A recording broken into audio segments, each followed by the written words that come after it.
Former Homeland Security officials just blew the lid off of how Trump is enabling white terrorists. The Department of Homeland Security was created specifically after the horrific 9/11 terrorist attacks to do everything possible to protect the nation from future assaults within our borders by radical terrorists.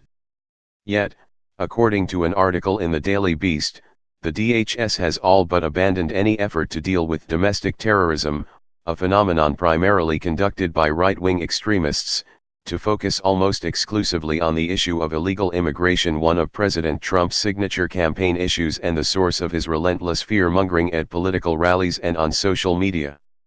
Yesterday, just days after two of the most frightening instances of domestic terrorism in U.S. history took place, the shooting deaths of 11 people at a Pittsburgh synagogue and the attempted assassination of the senior leadership of the Democratic Party with pipe bombs, the DHS's Homeland Security Advisory Council held a conference call where none of these incidents were even mentioned. Instead, the call centered exclusively on the supposed imminent threat posed by a caravan of refugees seeking asylum from the deadly violence in their home countries in Central America, violence that was significantly the result of decades of American policy in the region. Some participants in the discussions on the call were flabbergasted by the department's failure to bring up the more immediate threat posed by white supremacist and anti-Semitic domestic terrorists. In the world of Homeland Security, the common practice is to focus on those threats that present the greatest risk, said John Cohen, a Rutgers professor and former senior official in the Department of Homeland Security focused on counterterror. So it's disconcerting that in a call with national law enforcement and Homeland Security experts, the focus would be on the caravan versus the increasing number of mass casualty attacks the country's experiencing, including by white extremists. According to the Daily Beast, as the country reels from the latest spate of white supremacist murder, 9 law enforcement veterans say that combating violent white supremacy simply isn't a top focus for the federal agencies mandated to protect Americans from terrorism. The publication cites 5 DHS veterans as admitting that the agency has ceded responsibility for domestic terrorism to the FBI, which, unlike the DHS, has multiple other priorities to deal with. Under the Trump administration, the DHS has undermined the operations of the only government interagency task force dedicated to preventing radicalization of domestic terrorists, with white supremacists among its targets.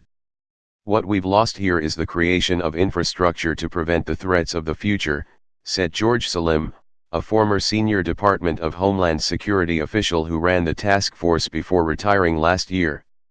His former colleague at the DHS, John Cohen, expressed his frustration with the current leadership of the agency and their failure to take responsibility for the most pressing and deadly issue facing the nation.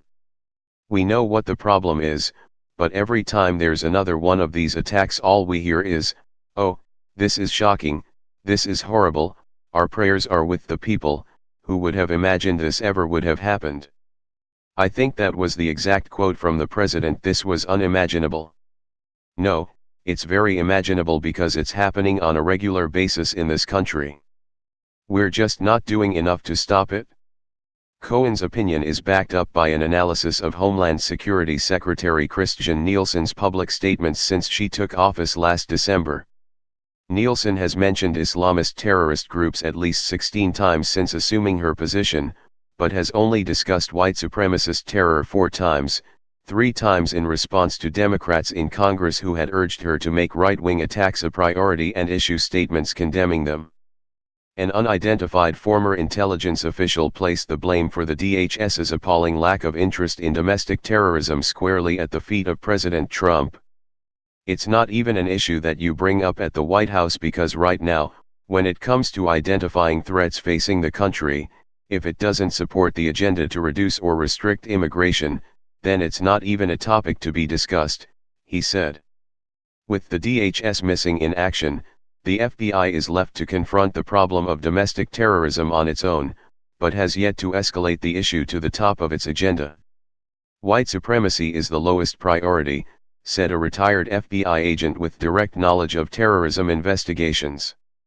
I would say the threshold to initiate an investigation is much higher for subjects of white supremacy investigations than it is for a Muslim, frankly. The FBI defended its priorities, with one former FBI counterintelligence official, Frank Figliuzzi, blaming the nation's anti-terrorism laws for its placing white supremacists in a lower category of threat. The rules are much harder, but they should be to open a case on a white supremacist group, Figliuzzi said. By definition, a white supremacist may not be a violent actor. By definition, a jihadist is a violent actor. A white supremacist group is by definition a group that thinks whites are better, Figliuzzi added. Okay. Where's the federal law there?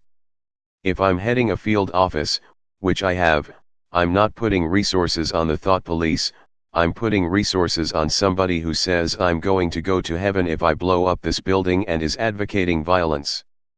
That rationale doesn't hold up to scrutiny, especially since statistics from the Government Accountability Office last year show that far-right extremism is responsible for 73% of the 85 lethal extremist incidents in the U.S. from the day after September 11 through 2016, while Islamist extremist violence was responsible for 27%.